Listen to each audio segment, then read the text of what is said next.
Some among them were potentially dangerous. Most were loyal.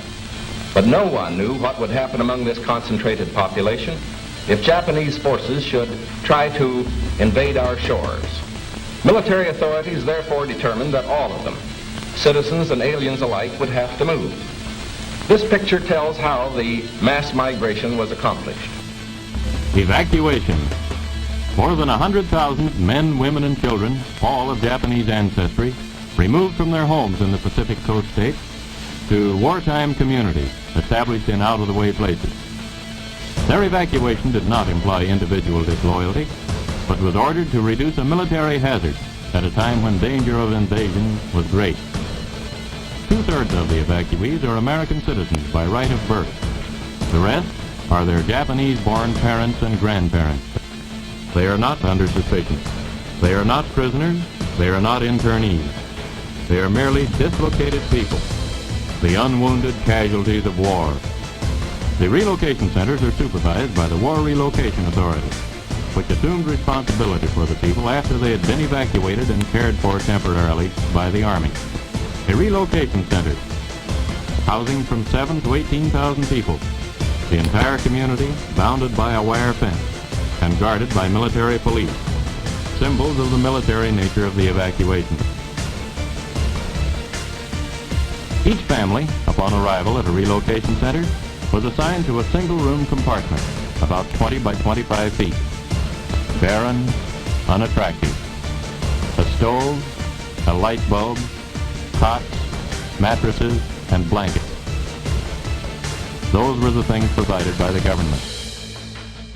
In 1942, the United States government forcibly relocated over 112,000 Japanese nationals and Japanese Americans to remote housing facilities called war relocation camps for the purpose of detainment, re-education, and forced labor. Of those interned, 62% were United States citizens.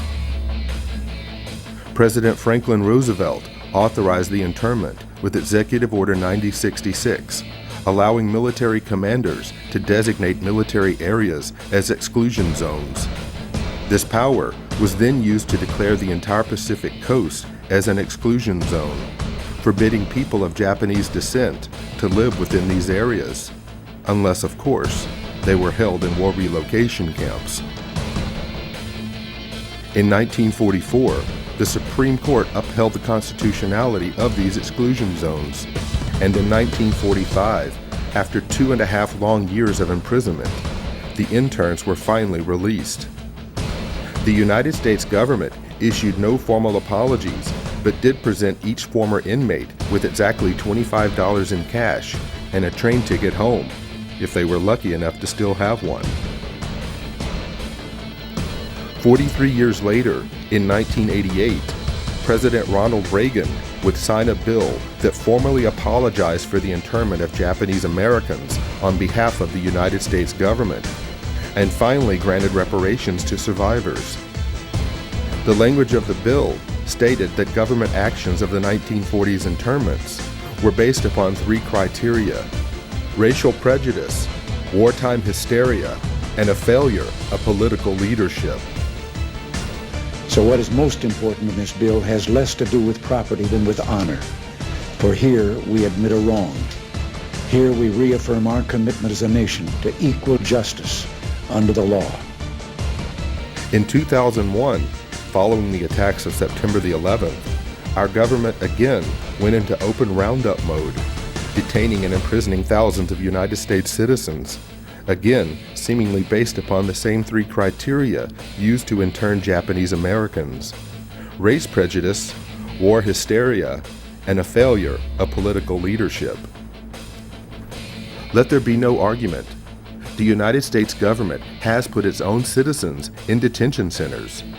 The justifications for doing so range from personal prejudices based upon political and religious grounds to wartime frenzies and fears of future terrorist attacks. In a time of great crisis, the impossible becomes possible. Is it possible that internment camps are being built in the United States today? Is it possible that history will repeat itself?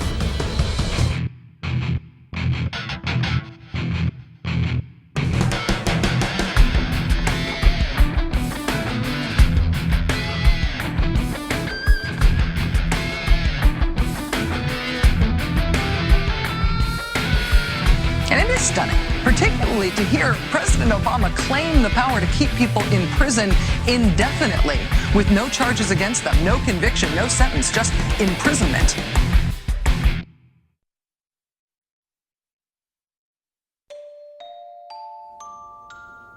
Well, we used internment camps here in the United States during World War II, and we interned Japanese Americans, or Americans, I should say, to be more correct, Americans of Japanese descent.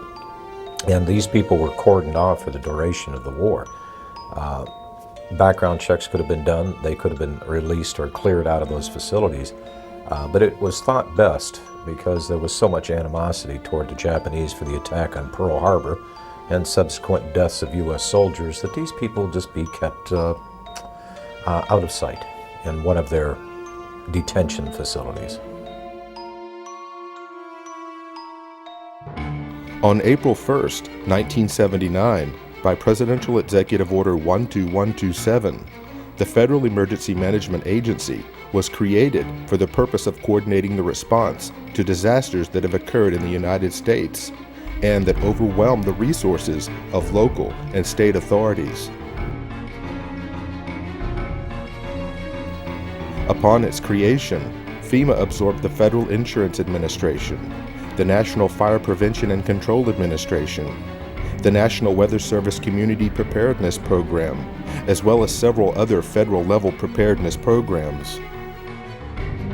FEMA was also given the responsibility for overseeing the United States Civil Defense, a function which had previously been performed by the DoD's Defense Civil Preparedness Agency. In 2003, FEMA became part of the Department of Homeland Security's Emergency Preparedness and Response Directorate. FEMA follows three simple directives. 1. National emergency recovery. 2. Continuity of government. And 3. Combating perceived threats to the existing social and political order.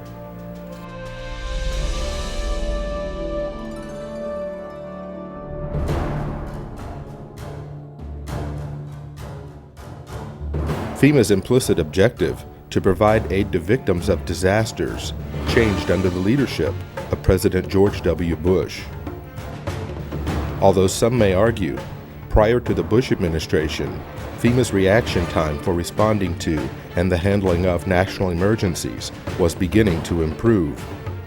But in 2003, President Bush would shift the focus of responding to emergencies in America by placing FEMA under the umbrella of the Department of Homeland Security, whose stated objective was and still is to protect our nation from dangerous people.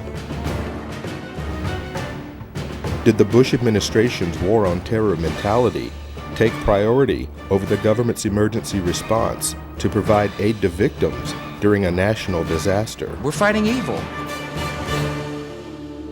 And I remember my first words to him were, Mr. President, my estimate is that 90% of the population of New Orleans has now been displaced. 90%? Yes, sir, I believe it is that bad. That's how bad it is. I really thought that would get just the whole mechanism of the federal government to come charging in, is once again this mentality that it's a natural disaster. It's a hurricane. It's not Al-Qaeda. The most important job of government is to protect the homeland. In the midst of a searing heat wave, Jefferson County residents lined up in their cars for food and water, wondering what took so long. Slow. Everything is slow. The man who runs the county, Judge Carl Griffith, agrees, and in a meeting with President Bush this morning said FEMA's delivery of relief supplies was unacceptably slow.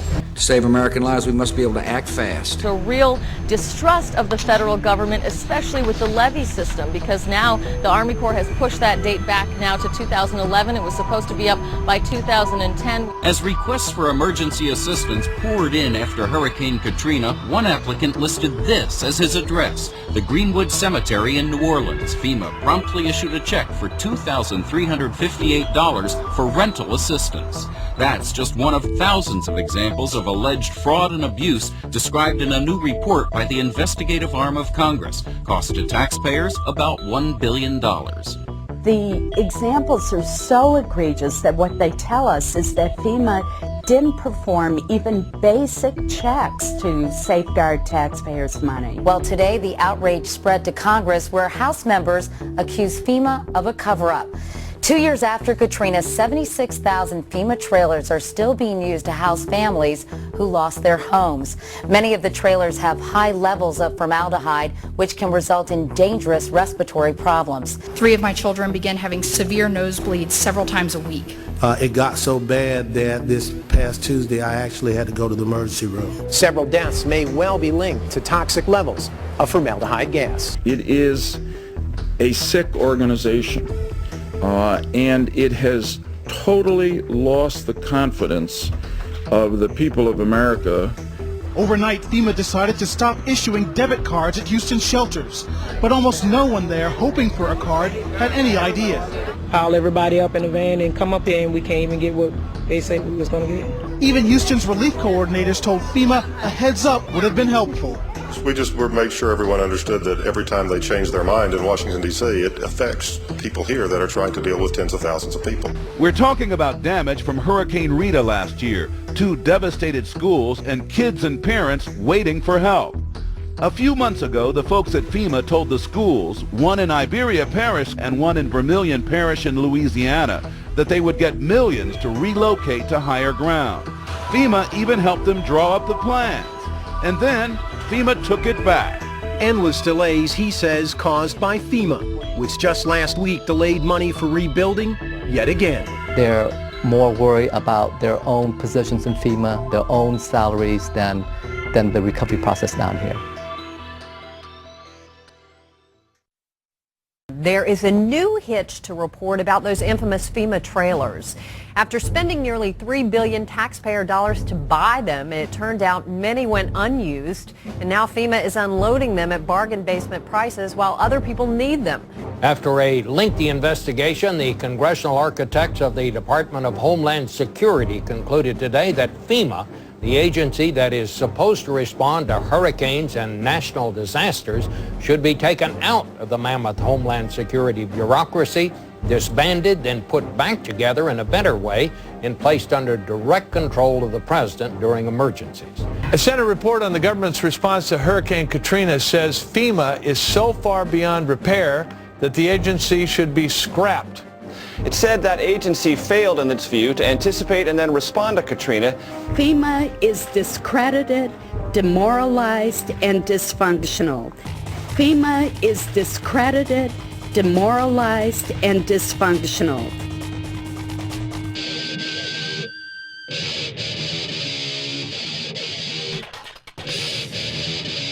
In the mid-1970s, the discredited federal government was more scared of the public than ever, coming off the years of Richard Nixon. And so 2 Cold Warriors inside the White House of Gerald Ford began to bring back some of the Cold War ideas of an executive takeover of the United States through a emergency federal agency. And those individuals were Donald Rumsfeld and Dick Cheney. And so really what we see being set up by Jimmy Carter in 1979 is just a continuation of federal policy to expand a federal takeover plan for continuity of government. And so that's what the Federal Emergency Management Agency was really set up for.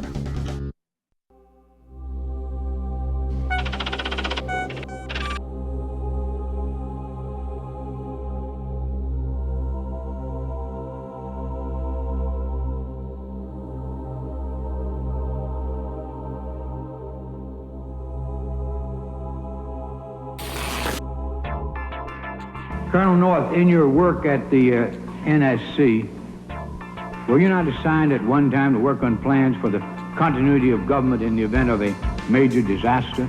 Mr. Chairman. I believe that question touches upon a highly sensitive and classified area, so may I request that you not touch upon that, sir. One of the programs that got exposed during Iran-Contra was Rex 84. And Congressman Jack Brooks, in those hearings, brought up the fact that in reality, FEMA was a cover for a huge continuity of government program in case the American people ever rebelled. And that was the architecture or the blueprint for the illegitimate shadow government to fully take over the functions of the entire federal government, suspend the Constitution, suspend the Bill of Rights, and arrest whoever they wanted to. And FEMA was going to control the camps that the people were going to be put into. And FEMA would be the main governmental institution with different directors over every agency. And now when you watch FEMA on television, it's always a colonel or a general or an admiral in uniform who's over the different departments. The martial law portions of Rex 84 were outlined in a 1982 memo written by FEMA Deputy John Brinkerhoff. Martial law was to be declared in the event of a national crisis, yet the plan did not define the term national crisis. The plan allowed FEMA to take control of both federal and state governments, appointing military commanders to replace duly elected officials. The plan also called for the rounding up of at least 21 million American Negroes for delivery to numerous military bases converted into prison centers, also known as FEMA relocation camps. Why? Because at that time, African Americans were classified as one of the largest threats to the continuity of the federal government. Who does the federal government consider the biggest threat these days? The convergence of globalization and technology has created a new brand of terrorism. There were persons who, for whatever reason, came to view their home country as the enemy. The kind of right-wing, religious-based domestic terrorism. Disturbing news tonight about homegrown terror. Part of this is a big change in the White House, a new cultural experience, and some of the crazies are coming out of their closet. Right now, it looks like there is no connection between the men arrested and any known terrorist cell. Homegrown. Homegrown, I should say. Folks, we've got a very serious situation here. I'm holding what is called the right-wing extremism, current economic and political climate, fueling resurgence and radicalization and recruitment. And in it, we talked about the fact that they define pro-lifers as domestic terrorists. They put this in a Department of Homeland Security document, this official assessment, now saying pro-lifers, people that believe in end-time prophecies, people that are opposed to the administration's position on immigration, those of us that are standing up for the sanctity of life and for the sanctity of marriage, all of those are now potential, and this is what they're saying, domestic terrorists. It's a terrorist next door that could be our bigger threat. They call people who believe in the sanctity of life, who believe in owning firearms, who believe in serving their country in the military and coming back, who are very concerned about the policies that this nation is embarking on, spending too much money, taxing too much. It's all listed right here. These are the domestic right-wing extremists. 1 million names under the watchful eye of the United States.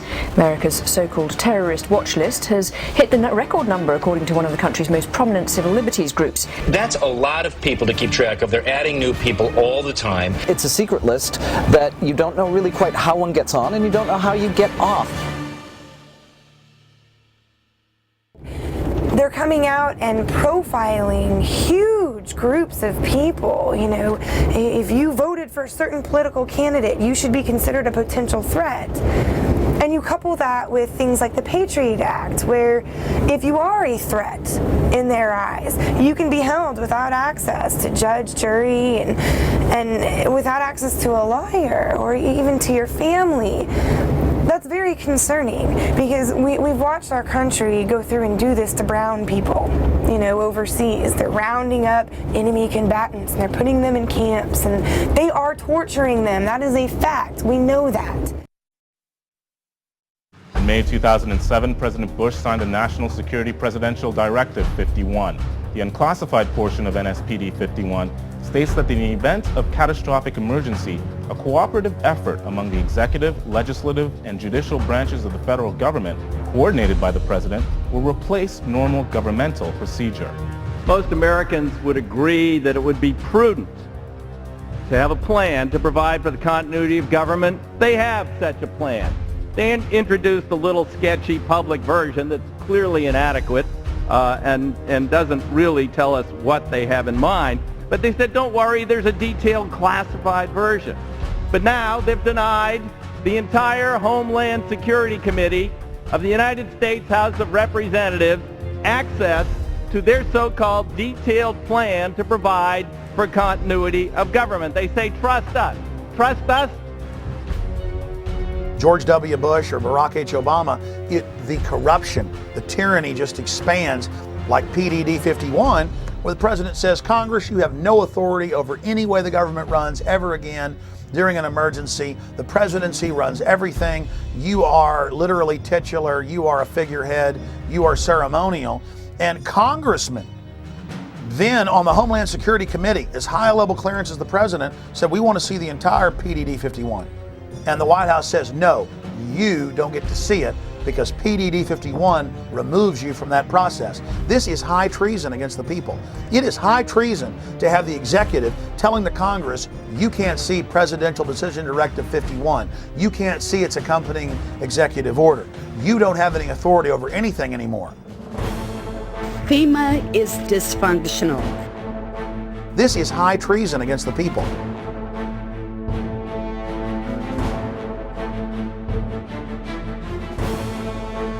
The FBI's counterintelligence program was a series of covert and often illegal programs conducted by the United States government and aimed squarely at investigating and disrupting dissident political organizations within the United States. According to a Senate Select Committee study chaired by Senator Frank Church, and including such members as Phil Hart, Walter Mondale, and Barry Goldwater, the FBI's motivation for conducting these programs was protecting national security, preventing violence, and maintaining the existing social and political order.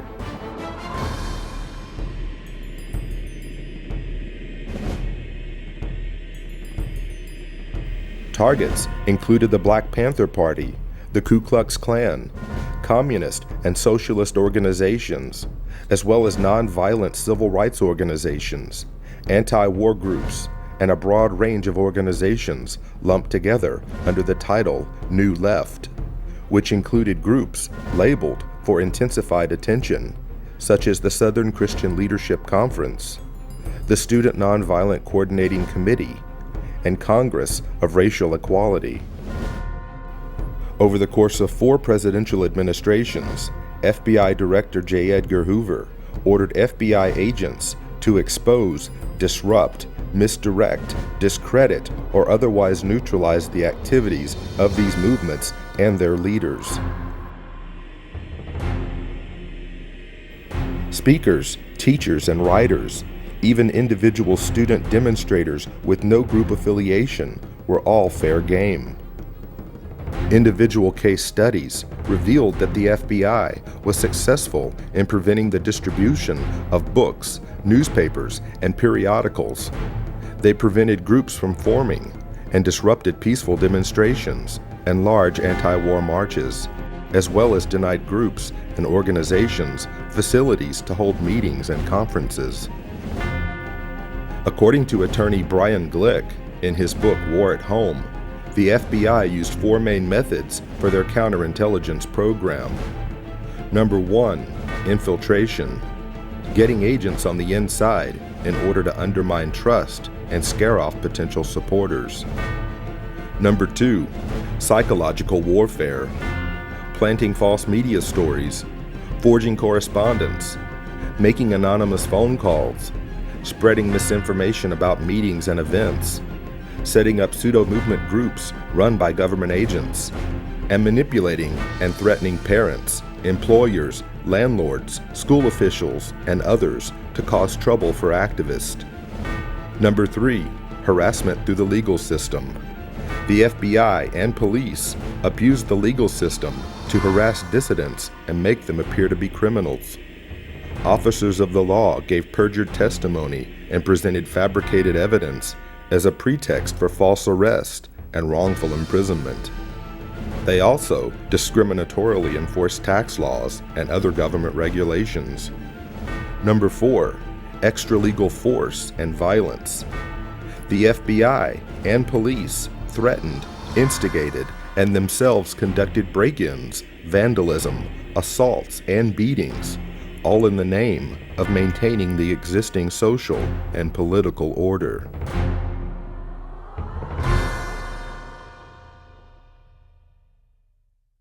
Increased security for 4 New Jersey Supreme Court justices after their home addresses were revealed in a webcast by a self-proclaimed white supremacist.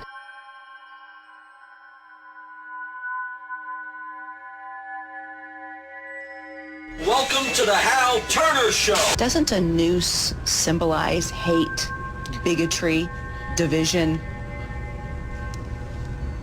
Justice.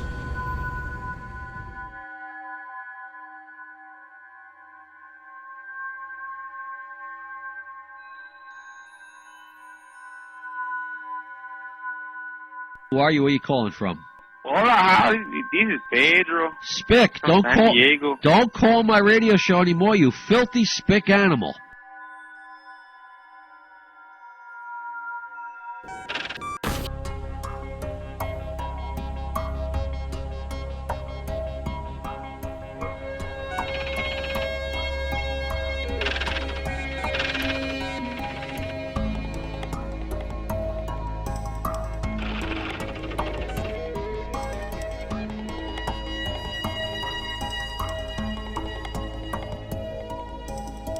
People were being profiled and stopped if they had certain kind of bumper stickers on their car, like a Ron Paul bumper sticker or a Chuck Baldwin supporter. And as you read the Make report, bits and pieces that were lifted right out of the Project Megiddo report back in 1999 by the FBI, describing what terrorists were, how law enforcement could identify potential terrorists. And I can remember back in the 90s, the FBI was doing an education program with local law enforcement, and what they had was a trifold pamphlet. Again, this was not meant for public consumption, only to be passed around amongst the rank and file in the police. It ran through the list of what a potential terrorist might be or what they might prescribe to. And the list is kind of interesting. If you were a supporter of the Constitution, if you were an ardent supporter of the Second Amendment, or even if you were a person of deep religious conviction, you might be a member of a certain cult. And going back to Project Megiddo, it's all basically the same thing. That if you have any strong beliefs in anything, that you could be a possible threat. You could be a terrorist threat against government structure. In Missouri, a new document meant to help Missouri law enforcement agencies identify militia members or domestic terrorists has drawn criticism. The February 20 report called the Modern Militia Movement mentions such red flags as political bumper stickers for third-party candidates, such as Ron Paul, who ran for president, talk of conspiracy theories such as the plan for a superhighway linking Canada to Mexico, and possession of subversive literature. So the state police in Missouri have been told that if you see a car with a bumper sticker that opposes the so-called creation of North American Union, the superhighway, that you are probably following a militia member, that you are following an anti-government radical. If you see a car with a bumper sticker that says Ron Paul for president, you might be dealing with a violent radical. Exercise extreme caution.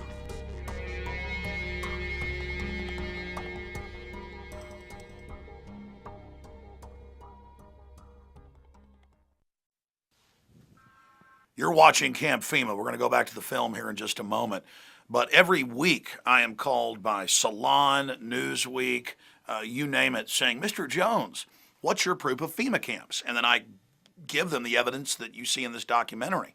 And we go over the Military Commissions Act and the fact that Halliburton was in the Houston Chronicle and Wall Street Journal getting huge government contracts to build these camps. And there's been congressional hearings about it. And they have the National Emergencies Centers Act. And they're introducing legislation to be able to arrest citizens and strip them of their citizenship and their rights and hold them in detention centers. We know about black sites and ghost sites overseas.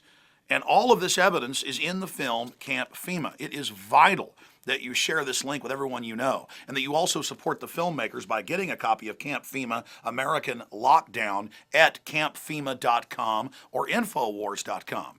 And of course, you can also download it in super high quality at prisonplanet.tv. Again, ladies and gentlemen, we are turning into a high-tech police state. They are setting up all these secret police powers, and camp-FEMA American lockdown is something every American needs to see, but also people in other parts of the world, because this global corporate system is setting up the exact same type of archipelago of secret camps all over the world. And the same producers of camp-FEMA, William Lewis and, of course, Gary Franchi, have also released Don't Tread on Me, Rise of the Republic, that shows how the states can take back our nation and the difference between a republic and a democracy. Please support the filmmakers so they can make future documentaries by getting the DVDs at Infowars.com or CampFEMA.com. Now back to camp-FEMA.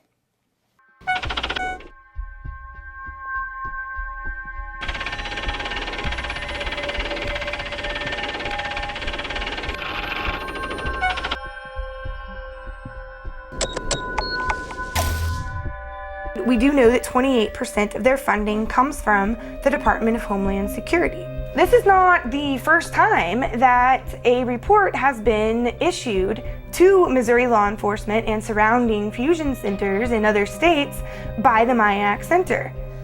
This right here is a stack of every single one of the MIAC reports that has been drafted. MIAC Alert, Constitution Rangers, June 7th, 2007. You've got the Black Separatism Bulletin, November 4th, 2008, American Radical Islam Converts. Here is the MIAC Strategic Report dated 11/28/2008 on the anarchist movements. You've got it on the Modern Committees of Safety, Voice of the People, or Militias in Disguise. That's January 9, 2009, which came out right before the infamous MIAC Strategic Report on the Modern Militia Movement. So they've been producing these documents for quite some time. If the people profiled in this document could be considered a potential threat to law enforcement, that means they could be considered a potential domestic terrorist. And if you have the word terrorist attached to your name, whether it is domestic or foreign, the Patriot Act still applies to you, whether you're an American citizen or not. I remind you that before the Nazis began to persecute and incarcerate and kill and so forth the Jewish people in Germany, the first thing they did was label them as extremists and fanatics and all these kind of things and get the people conditioned against them. And then with the approbation of the general populace, they were able to unleash the fury of the state against them, and we all of course know what happened as a result of that.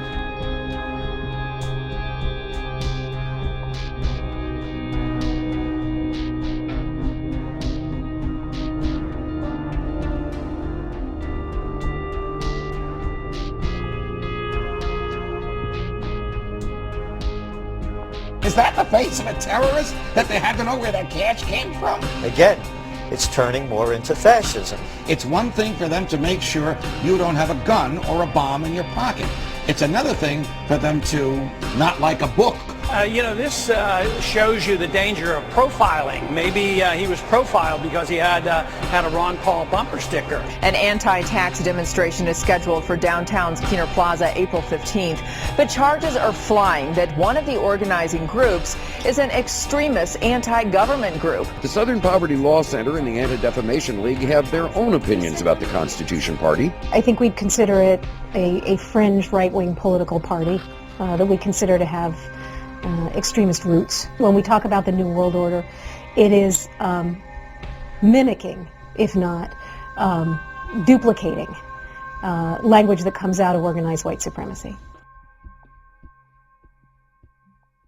The elites have said that they want to have a final revolution, that they know the public's going to revolt against them, so that's why they've scientifically set up the surveillance grid, the cashless society. This whole continuity of government system is designed to suppress and control the people of America. Northcom, the Pentagon, the military are all announcing their number one job now is fighting the American people. They're saying the number one terror threat is veterans and gun owners and conservatives and libertarians and Ron Paul supporters.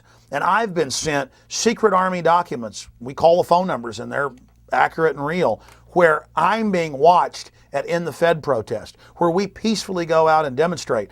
And now even the ACLU has written letters saying, why is the Pentagon watching U.S. citizens? Why are you listing any protest as an act of terrorism?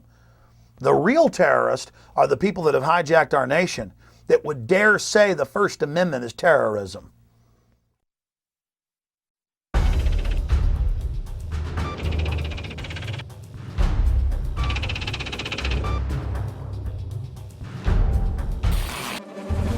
Two new reports out document an alarming rise in the number of hate groups in the United States. The Southern Poverty Law Center's intelligence report found 926 active hate groups in the country. That's up more than 50% from just 2000. Morris Dees is the founder of the Southern Poverty Law Center. He joins us from Montgomery, Alabama. Good morning, sir.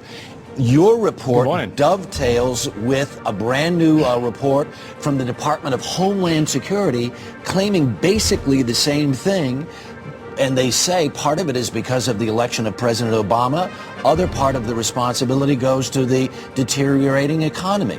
The political climate, the election of Obama, the immigration issues that have faced the United States over the last 5 to 10 years, and now especially the economy, is almost causing a resurgence of what we saw in the days of Timothy McVeigh, almost a militia movement that's being reborn in the United States. Homeland Security says people who oppose abortion or worry about the threat of illegal aliens could pose a radical threat to America. It warns about groups and individuals dedicated to single issues like abortion, immigration, and gun rights, and even raises a red flag about veterans returning home from the wars in Iraq and Afghanistan. Does this report seem to lump in ordinary Americans who have real concerns about stuff with nutjob racists and anti-Semites? There's one thing that's glaringly missing here. No discussion about the real terrorists, the Al-Qaeda cell groups and others that are located inside the United States. It's all about domestic. It's not overseas. The most dangerous. It literally changes the entire focus for the Department of Homeland Security has been doing. I was passed by an Oklahoma City police officer vehicle, and they slowed down, got in behind me, followed me for about 3 miles, and then pulled me over. When the officers approached my vehicle, they asked me if I knew why I was being pulled over, and I said no, I had no idea. And they said it's because of the sign in the back of your truck. And I said, my sign that says aboard Obama, not the unborn. And the officers said yes, that's why. Later that afternoon, I got a call from the Secret Service. They wanted to do a quick walkthrough of my house to make sure I wasn't some kind of radical racist.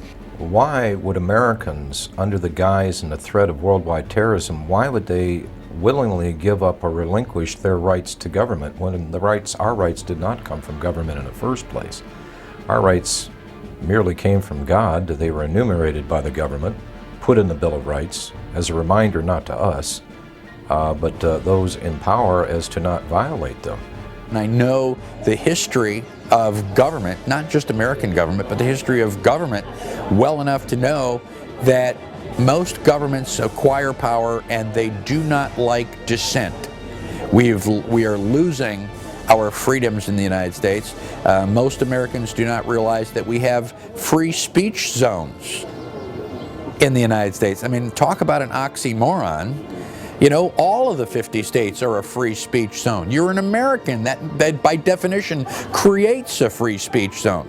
We have freedom of speech because we stand up and say what we think, not because the Founding Fathers ratified the First Amendment in 1791. So if we're losing the free speech zones, the governments in general throughout history have tried to quell dissent by controlling the media, which we already have in this country, and by generating fear of confrontation.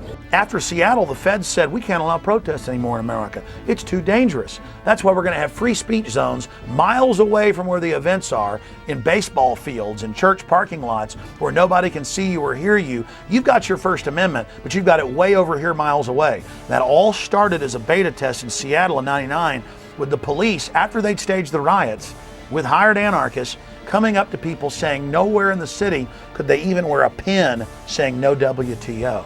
And the police say, hey, First Amendment is suspended in Seattle, and the news pushed it like it was a good idea and the right thing to do. The lines are open. This is First Word, ladies and gentlemen. At 877-367-2526. Whatever's in your head, call and share it at this moment. Hello. Yeah, how you doing, Alan? My name's Austin from Florida. I was recently looking around on the Army's website, army.mil, and I came across this document called the Civilian Inmate Labor Program. This was put out in 2005, and I was just like reading over the first couple pages. Just in the first couple pages, this document on the Army's own website talks about converting military bases and installations into giant prisons and establishing civilian inmate labor programs. Have you ever heard of this? No. This is on army.mil if anyone wants to look it up. Okay. It came out in 2005. Another conspiracy theory. This is on the Army's website, Yeah. sir. All right, so we're all going to be in prison, right? They're going to have prison Well, camps? I don't know, but I mean, obviously there's a document that has Yeah, there are lots of plans documents for it. in lots of places. But this is on the military's own website. Yeah, okay. There. Yeah. Army.mil. Okay. I'm on army.mil. Says the link's broken. There's no such army.mil. Can you get to army? I can't get to army.mil.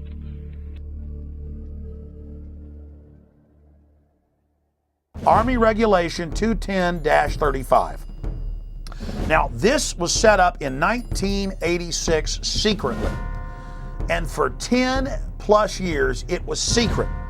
And in 1997, Bill Clinton declassified this, and we were the first major radio show to cover it. Since then, it's been expanded. This lists 12 camps to hold American citizens that have been built by the United States Army. And ladies and gentlemen, some of these facilities have U.S. citizens in them now. But it's all being done administratively. To beta test the Army running camps, they did deals with the federal government and now states to take prisoners convicted in the civilian courts and to then stick them on U.S. military bases administered by the Bureau of Prisons but operated by the U.S. Army. So see, they're taking state and federal prisoners and sticking them under Army control and building these civilian inmate labor camps all under Rex 84 right out in the open, and no media will ever touch this.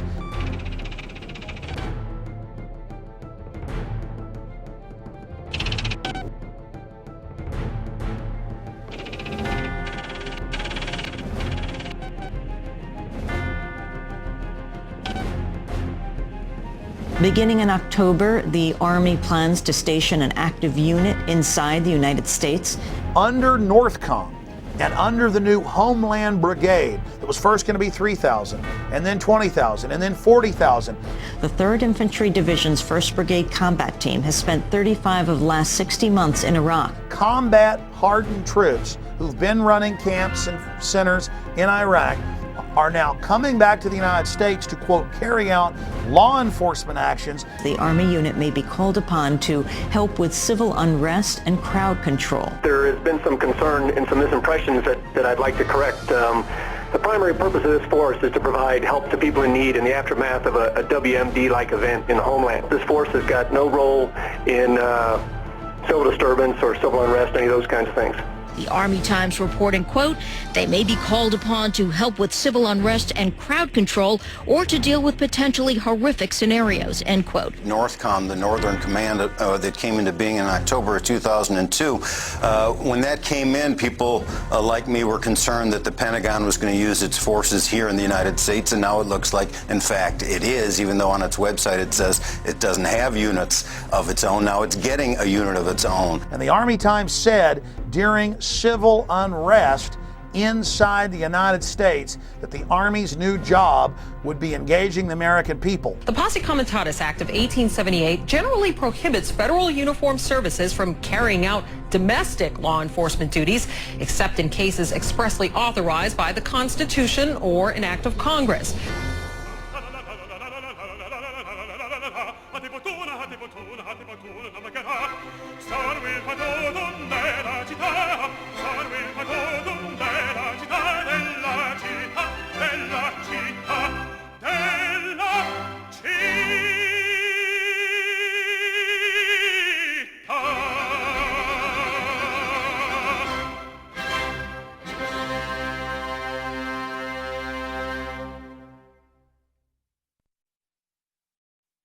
They can't just come in and say, you know, I want to see everything in your car, I want to see everything in your house, I want to go through your computer. You either have to voluntarily hand that over to them, or they have to have probable cause and get a warrant to do that.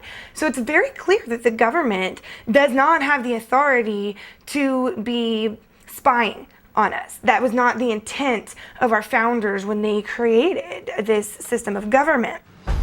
Over the last decade, we've seen the introduction and enactment of some of the most dangerous legislation ever to be conceived by our elected officials, who have not forgotten who they serve, but only now reveal to the American people, through the fruit of their own actions, that our rights and our freedoms are secondary. The USA Patriot Act allows for American citizens to be picked up and incarcerated indefinitely without charges, and allows law enforcement to conduct warrantless and secret searches of Americans' property and possessions. The Military Commissions Act dissolved the cornerstone of our Constitution by removing the writ of habeas corpus, allowing the permanent imprisonment of enemy combatants, and disallowing petitions to the court to know why you've been locked up in the first place. Although never passed by the Senate, the Violent Radicalization and Homegrown Terrorism Prevention Act shows us the mindset of our leaders in Washington. If passed into law, the bill would make public demonstrations and protesting into an act of terrorism and label the organizers as thought criminals and potential homegrown terrorists. Now that the federal government has the authority to sneak, snatch, and lock up its own citizens, a new bill has been introduced by Congress that gives the feds a place to hold those outspoken dissenters and potential domestic terrorists. The National Emergency Centers Establishment Act, or H.R. 645, allocates military bases to be converted into FEMA emergency centers. It also mandates that these camps be built complete with public works, medical, and educational facilities, just like the Japanese internment camps of the 1940s. Why is the media on one hand saying there are no FEMA camps, but on the other hand, legislation has been introduced to build them? H.R. 645, titled the National Emergency Centers Act, directs the Secretary of Homeland Security to establish national emergency centers throughout the United States. It's all being done for your own good. The bill directs these camps to be built in existing military installations, whether operational or not, for the stated purpose of providing temporary housing and to meet other appropriate needs as determined by the Secretary of Homeland Defense. Here's H.R. 645 legalizing what has already been developed, what's already been paid for by FEMA. And that is these FEMA camps for everybody's safety, these FEMA camps for everybody's comfort, these FEMA camps that the people need during emergencies. The government doesn't build things that are not needed or that there aren't contingency plans that say there's a reason for them. Also, it's been reported by WorldNet Daily that the Department of Homeland Security has already awarded nearly a $400 million contract to Halliburton to build some temporary detention centers on an as-needed basis. We know this is their main attack profile, is old, shut-down bases. And so you go point them out and go, look, the barbed wire's facing in, or look, this is a designated FEMA camp. And they say, well, where are the people? Where are the people in the camp? The point is, it's a designated facility for that. Conceivably, these are the kinds of camps that could be used for political dissidents, just like occurred in Nazi Germany. I got a feeling in the next few years that you may start to see some American citizens end up in these camps for questioning the government. The president can declare a national emergency, and it can be anything. It can be a hurricane, or it can be political protests or civil disorders like we saw in the race riots. I think the government's anticipating that there's going to be a increased reaction against the economic downturn, and this could lead to the kinds of street riots and protests we've seen in countries such as France. If we do not have a government which is controlled and limited by the Constitution, then our personal motives and preferences are irrelevant.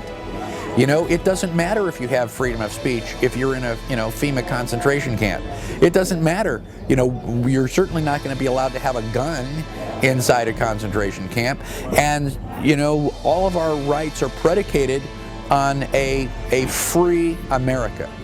And if we don't have a free America, all of the other questions become moot.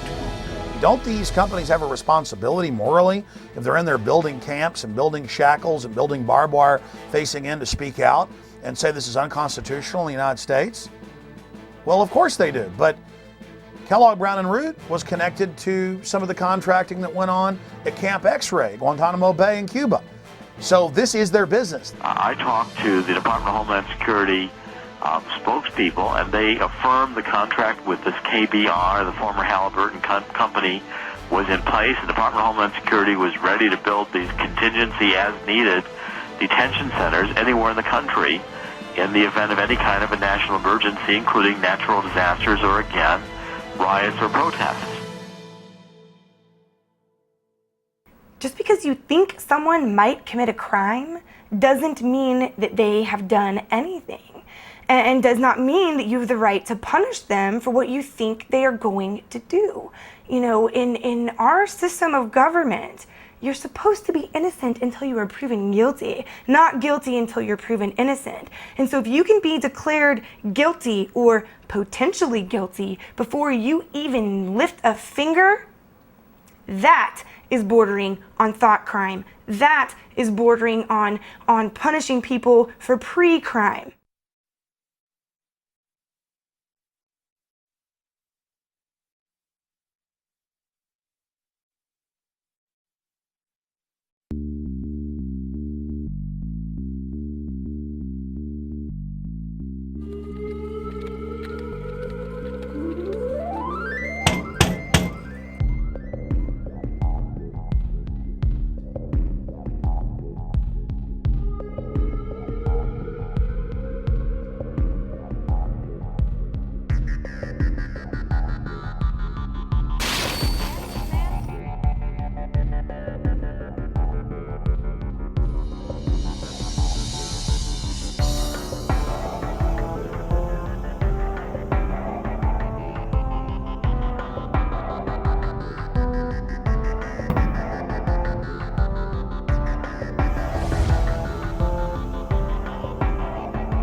I never understood these words before the thought police showed up at my front door. Liberty isn't something that we touch or feel or grasp in our hands. You can't taste it or smell it or hear it. It doesn't have a particular shape or size or color. It's intangible, elusive, and in constant need of nurturing, or else it withers and dies on the vines of tyranny. Modern tyranny is a lot more sophisticated than the Hitlerian or Stalin-esque things we've seen in the past. But even in Hitler's day, they knew how to sell it. And they advertised the camps as, hey, look, people don't like you here in the Warsaw Ghetto. You're not allowed to have jobs. You're not allowed to work. Get on the trains. We're coming to take you to a safer place where you're going to be able to work and be amongst your own people. They put them on trains, took them to the camps, killed the old and infirm, worked the other people to death. And they advertised, hey, we're going to delouse you, going to give you a shower, march right in here.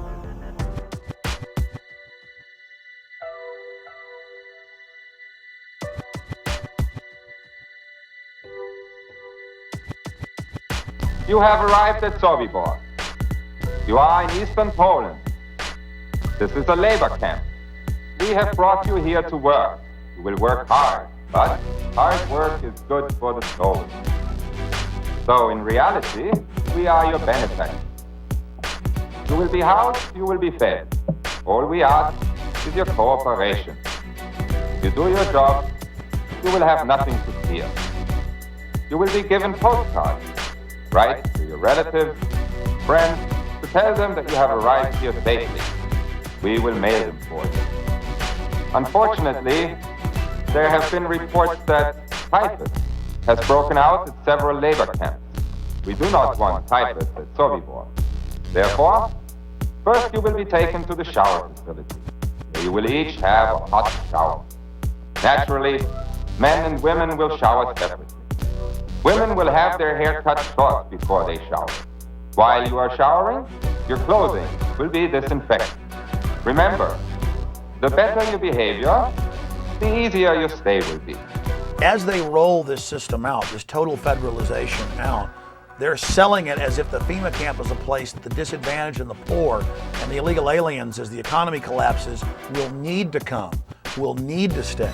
Now, in this more modern, sophisticated system, they're going to advertise the camps. They're going to show people getting the free concert, with a rock and roll star, or the Sunday night movie, or the free medical care, and they're going to be beating down the doors to get in the camps. Another way is to have an economic collapse that's fabricated.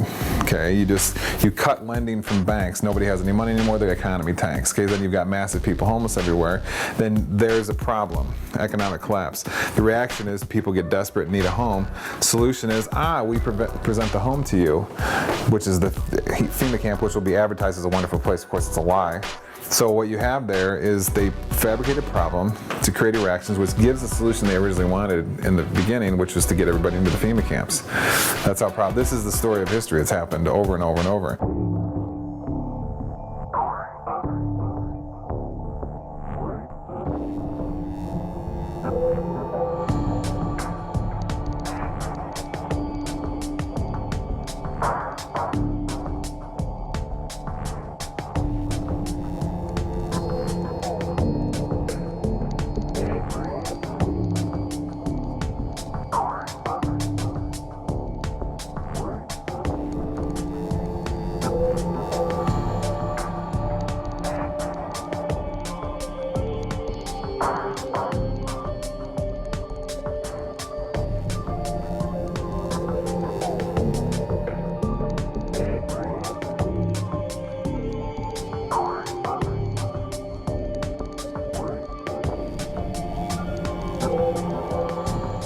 If you can detain people, I would call them quasi-concentration camps.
In 1999, American citizens were put in the Sandpoint Naval Brig outside of Seattle, Washington, and the news reported that FEMA was in control of the operation and was using the closed naval base as a mass prison.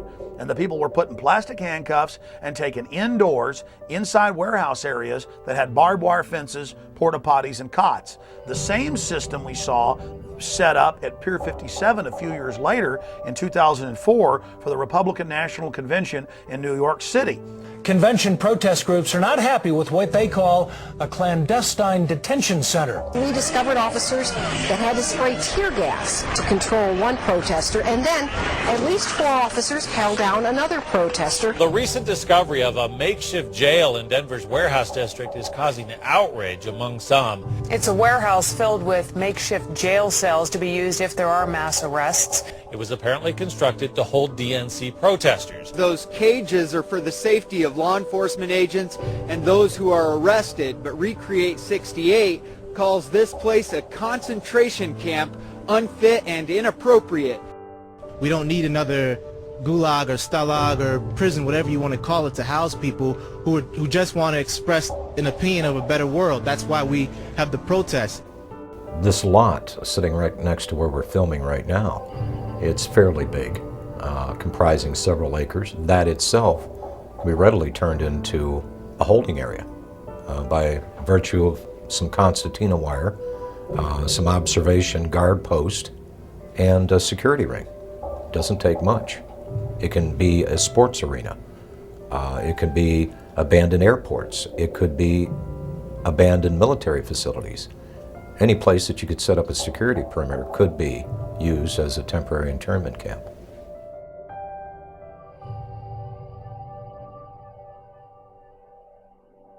Well, it's recording. We got a FEMA RV thing right over here. I don't think that's a safety. I think it's A security guard. Yeah, but why is a FEMA RV parked in front of the mall? in front of the mall. In front of the closed part of the mall. That's real weird. Dude, look, it says Department of Homeland It's the Security. Department of Homeland Security parked in front of the mall? In front of that closed part, though. Can you go? No, you can go in there. What kind of... Why do we need Homeland Security at the mall? No. Do we need Homeland Security right here?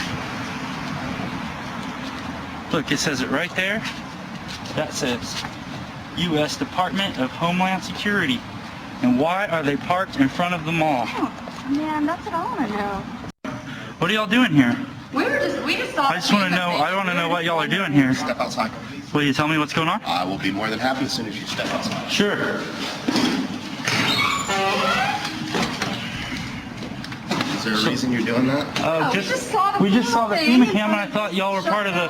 There's some sort of emergency, or what's going on? Been shut down. Or not the mall. This store had already been shut down. But Is there some reason why FEMA's here, though? in case Ike hits. Ike? In case I've already what? told him he's not. Dude, you're just a security guard. I'm Yeah. a security guard.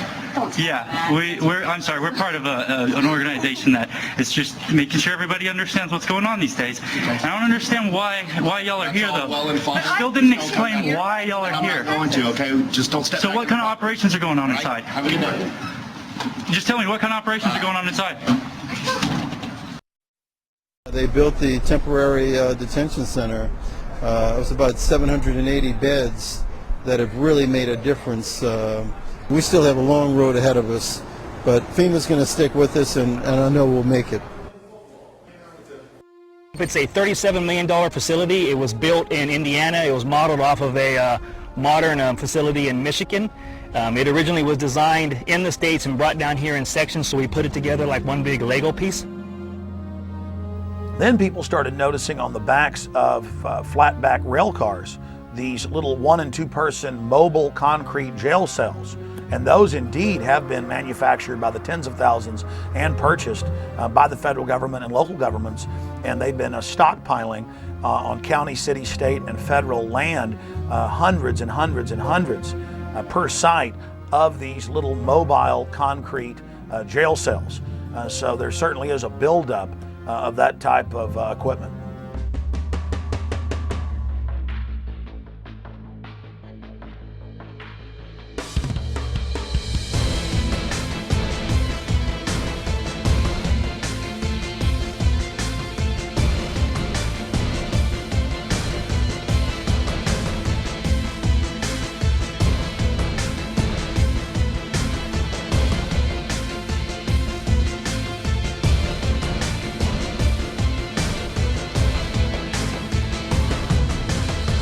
Several years ago, the military issued a challenge to create a faster and better razor tape. They wanted a barrier that would be at least 50 inches taller than the standard fence and one that could be deployed faster than 30 man-hours. Ulster County-based Cobra Systems is getting ready to ship the first batch of its express razor wire to the U.S. military. The system allows soldiers to lay hundreds of yards of wire from the back of a vehicle in just a few moments. This is more of an action of a country that has gone absolutely berserk, that they feel that they would have to jail their own citizens, that the government would fear its own people so much that they would be talking about detaining people or incarcerating them or vetting them or investigating them or whatever. This whole thing has been turned on its head. So anytime that you can demonstrate the power of government and you want to condition people into a way of thinking or to intimidate them or make them fearful, do actions that are going to put the fear of government and authority in people's hearts. Strike that chord and make them shut up. Just when people in this country should be doing exactly the opposite, because I don't even recognize this country anymore. Attention, attention, attention. American forces are here to help. Remain calm.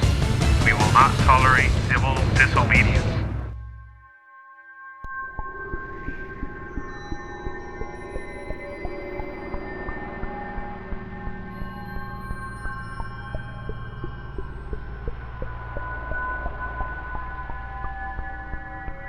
Military Occupational Specialty Internment Resettlement Specialist. This MOS plays an integral role in providing a uniform system of handling prisoners and detainees. Trained as internment resettlement specialists to control and supervise detainees to ensure their humane treatment. For this job, the Army will train you to use specialized equipment to monitor activity, to conduct searches, and to inspect areas where prisoners work and live. Here, you'll train to in-process prisoners and detainees and to brief them on their rights. After your initial entry training and advanced individual training, you'll work long hours, day or night, in a garrison or field environment where you may practice emergency procedures, detect and confiscate contraband, and escort prisoners outside the facility. Military Occupational Specialty Internment Resettlement Specialist.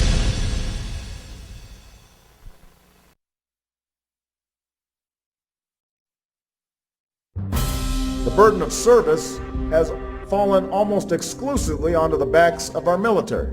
And that's why I won't just ask for your vote as a candidate. I will ask for your service and your active citizenship when I'm President of the United States.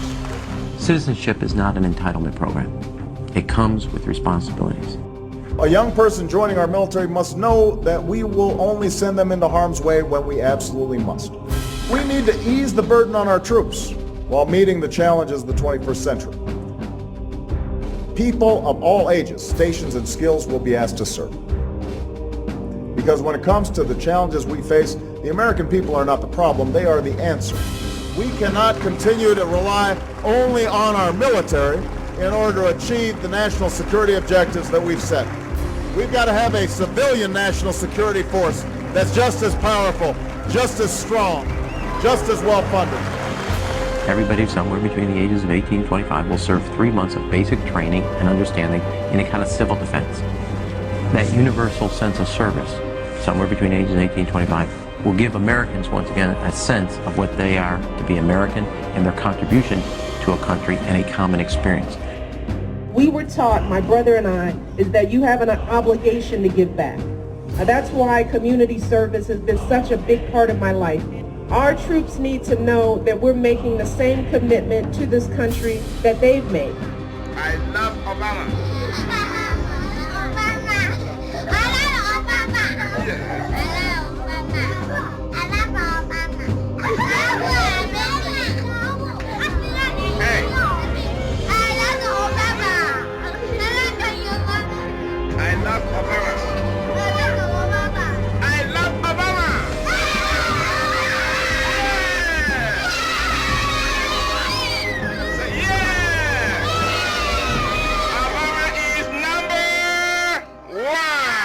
We're gonna spread happiness.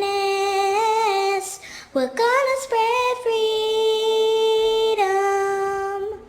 Obama's gonna change it. Obama's gonna lead 'em.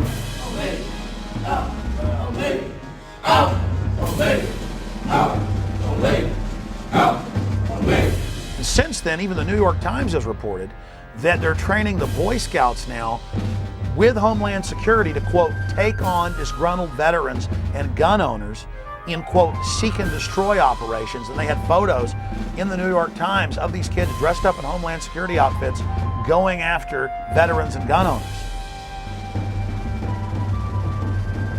Stalin said, give me somebody before age 7 that can turn them into anything I want. So that's why there's this push. Get the kids into the school system. Get them to not follow evidence.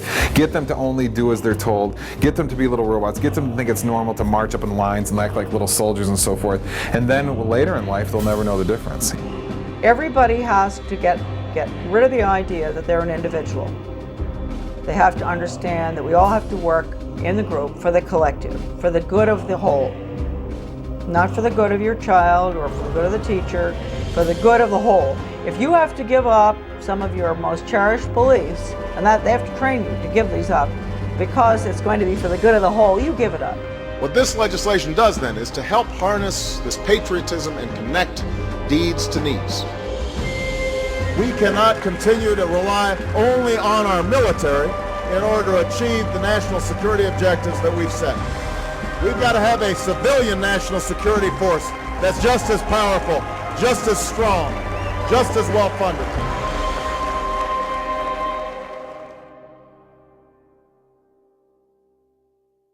They've been turning on the American people and working against our interests for a number of years. And the people that you may be seeing that are going to be targeted to be put into these camps, these dissidents, these disenfranchised, disaffected people, the government would never, ever turn on the American people. They would never create a situation where they were so displeased with their government that the government may be forced to throw these people in concentration camps. They'd never do that, would they?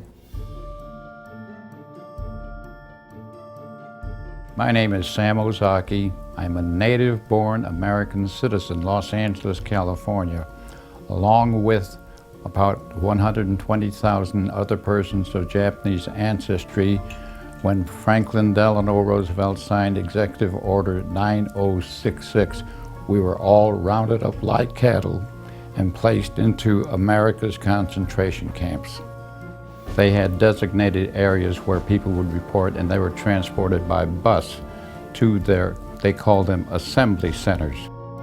They didn't have facilities to house 120,000 persons, so they took over racetracks, fairgrounds, places like that. Work in the camp was slave labor. In fact, they had us making camouflage nets for the United States Army. Now that was absolutely slave labor. Later on, I said we should all have refused to work and then let the Army and the government come in and do all the chores that had to be done. But as I said, we had lost all our, not only our life and liberty, but also our finances. You know, when you think about it later on, we were not much better than Hitler. On the other hand, we have to say that at least we were not gassed and murdered like the thousands that were killed, millions really, in Europe. Although I have to say that there were at least 10 persons shot and killed by American guards simply because they got too close to the barbed wire fence that was surrounding the camps. Native-born American citizens like myself were denied life, liberty, and the pursuit of happiness in total violation of all the Constitution, the Bill of Rights, and so forth. Every morning the children would stand up, face the American flag with liberty and justice for all. You know, psychologically, it really affected us. That's why, for example, I mentioned earlier on that there were many parents who never even told their children that they had been in concentration camps because they were ashamed. We should not be ashamed. It was the United States government that should be totally ashamed of their behavior and putting 120,000 persons of Japanese ancestry in America's concentration camps. And you have to be alert because it can happen again.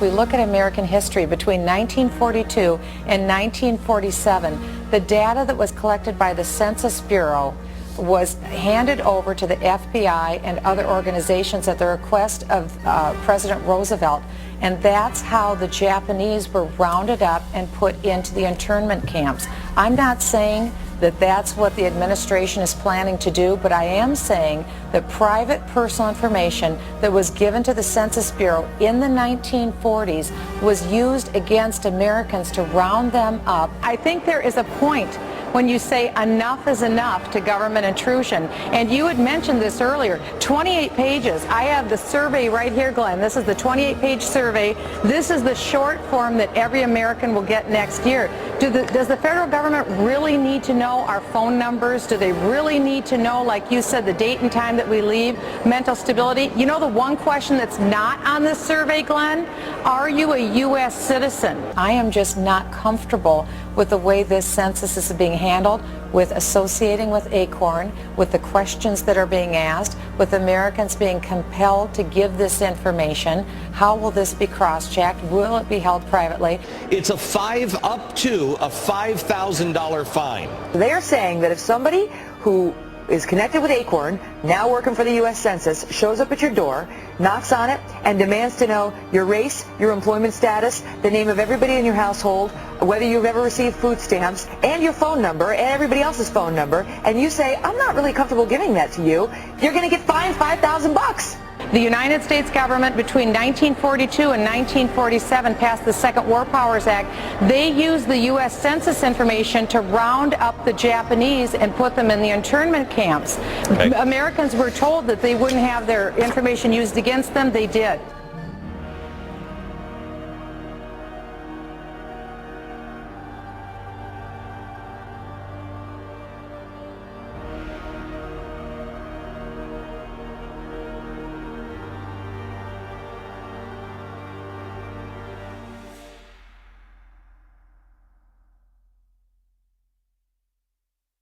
Well, one of the things that we're fighting here in Oklahoma City, we have a radio show called Radio Free Oklahoma, and we try to get the information out about the upcoming swine flu vaccines. You hear that Northcom is coordinating with FEMA to work for the mandatory vaccinations. There's all the legal framework in place through the Patriot Acts and the Emergency Medical Powers Act to force these vaccines on people. And then if you deny it, you know, where are you going to go? Well, they say that you can be charged with a felony or put into a quarantine area.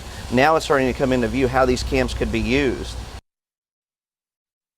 Well, today we're in a circumstance where the economic and the political dynamics are pushing America and the whole world into a crisis dynamic. This crisis is being created through the process of sustainable development policy. Several things are occurring. One is that our system of justice is being changed.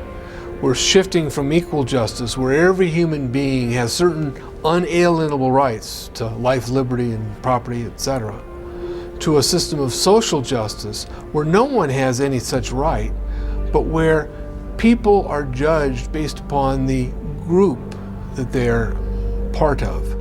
Previously, there have been several reports, such as the MIAC report in the state of Missouri, but this is the first time that a report such as this actually named individuals. Once you label someone in a derogatory manner, an extremist, a potential militia member, terrorist, whatever term is used, for some people the moniker will remain. Before you can persecute people, before you can incarcerate large numbers of people, you have to marginalize them.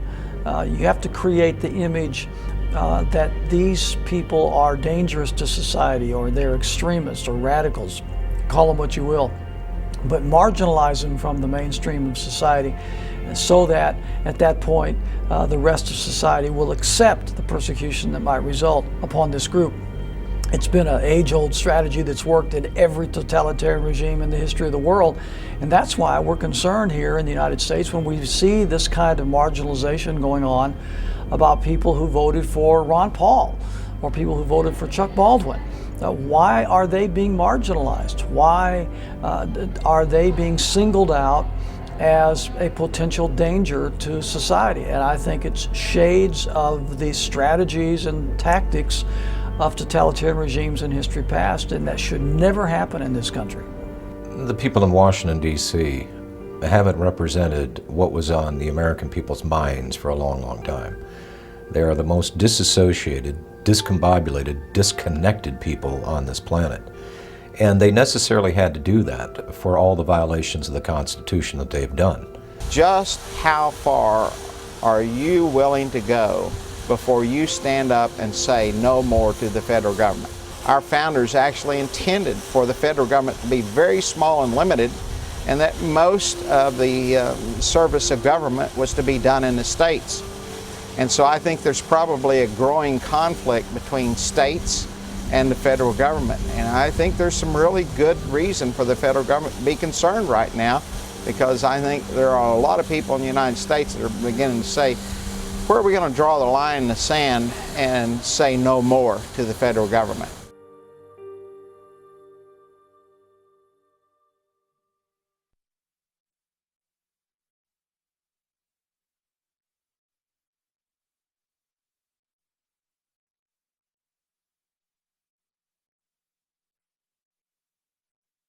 Every generation faces tyranny. Every generation faces corruption and is forced to stand up against it or become enslaved. Our ancestors fought and died so that we'd have the little bit of liberty we have now. It is a sacred treasure. And from liberty comes all prosperity. The human race is depending on all of you out there that are seeing this information to educate yourself on the facts presented in this film and then to take action. We've got to forget about Washington, D.C. I think Washington, D.C. is too far gone. It's a cesspool of iniquity. I think it's totally and thoroughly corrupt. It doesn't matter which party you put in charge of the White House or Congress, nothing of substance changes. I really think the power and strength of the people rests where it always has rested, and that is with the states. So we need to start putting some teeth into our state laws, and we need to be electing sheriffs that are going to protect us from federal agents when they initially don't understand this because their civics lessons weren't very good in school. The 10th Amendment very clearly says any authority not granted to the federal government by the Constitution belongs to we the people and the sovereign states that make up this union. The states had all the power. They gave some few powers that are listed in the Constitution to the federal government and kept all the rest for themselves. Well, my first guest works for the people of Oklahoma, and he's trying to do right by them. But he believes it's kind of hard to do that when the federal government keeps butting into the state's business. And now he's working to pass a bill in the state of Oklahoma that would declare state sovereignty from the federal government. Well, the resolution is saying that the Constitution is the supreme law of the land and that it specifically delegates certain powers to the federal government, and all other powers are reserved to the people and the states, and that the federal government has increasingly moved out of that framework over the last several decades, and that they need to get back into that proper role. A number of states already have them. Many more are considering similar resolutions as a bulwark, proponents say, against the federal government handing down laws that they see as unfunded or unconstitutional. Ongoing pattern of overstepping its constitutional authority. Dozens of states are now considering resolutions asserting their sovereignty under the 10th Amendment in the Constitution, pushing back against Washington's intrusion into everything from land use to gun control. And there's really somewhat of an uprising in the states across the country is this federal law called the Real ID Act. Texas appears ready to declare its sovereignty again. A resolution doing just that has the unabashed endorsement of the state's governor. I believe the federal government has become oppressive. I believe it's become oppressive in its size, its intrusion in the lives of its citizens, and its interference with the affairs of our state. The bill, H.C.R. 50, is currently in Texas's House.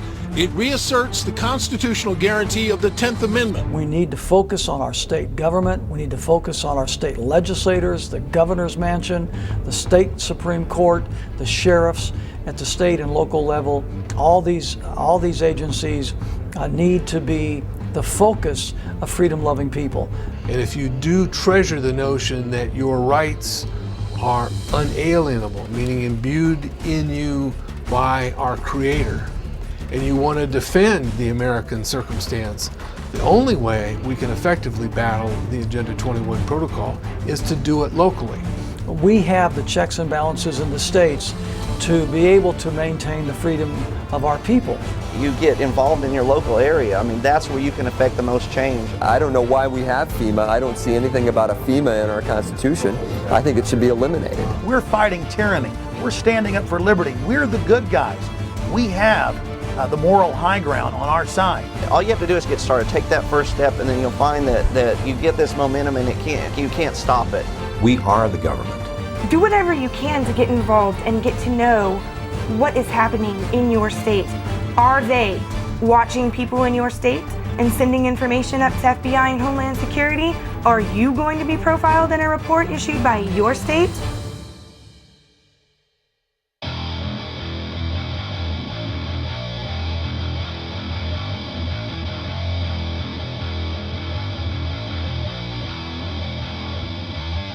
Just be alert, study your Constitution, learn all you can. I think there's certain basic organic documents that you need to become familiar with. I would start with the Mayflower Compact. The next one I would urge you to read is Patrick Henry's famous speech where he ended by saying, "Give me liberty or give me death." Certainly the Declaration of Independence is one it's a philosophical framework. The Constitution came along after that to be actually the blueprint or the framework of a building built upon the ideas espoused in the Declaration of Independence. You must read the Federalist Papers and the Anti-Federalist Papers, Northwest Ordinance, George Washington's Farewell Address.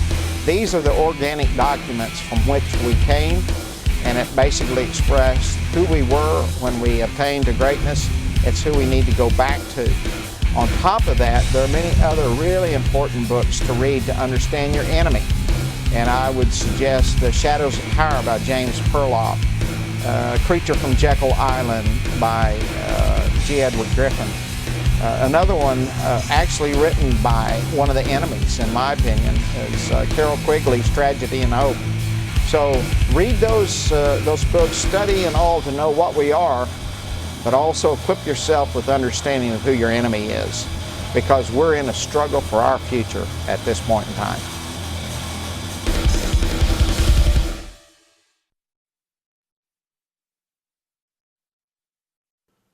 Thank you for watching Camp FEMA American Lockdown. The information in this film is documented fact, but don't believe myself or the filmmakers. Research the information you've seen in this documentary and prove for yourself that it is a bona fide reality. And then please take action with this film and show it to everyone you know. And other documentary films available at camp-FEMA.com and Infowars.com, like Don't Tread on Me, Rise of the Republic. When you purchase the films, you're also supporting independent citizen filmmaking and the alternative media that is now really discrediting the establishment. We have come so far together, and it's exciting for me to see other great filmmakers like William Lewis and Gary Franchi out there taking action. They couldn't have done this work without all of you out there supporting them, so I want to thank you. If you want to get involved in Gary Franchi and William Lewis's organizations, you can visit the website restoretherepublic.net or takebackwashington.com to get involved with other patriots in your area in our fight to restore our constitutional republic and to remove it from the control of the offshore criminal cartel known as the New World Order. I would also encourage you to visit Infowars.com and PrisonPlanet.com, my news websites, and my syndicated radio broadcast, because we are continually covering the latest developments in the battle against the globalist. Thank you for watching Camp FEMA.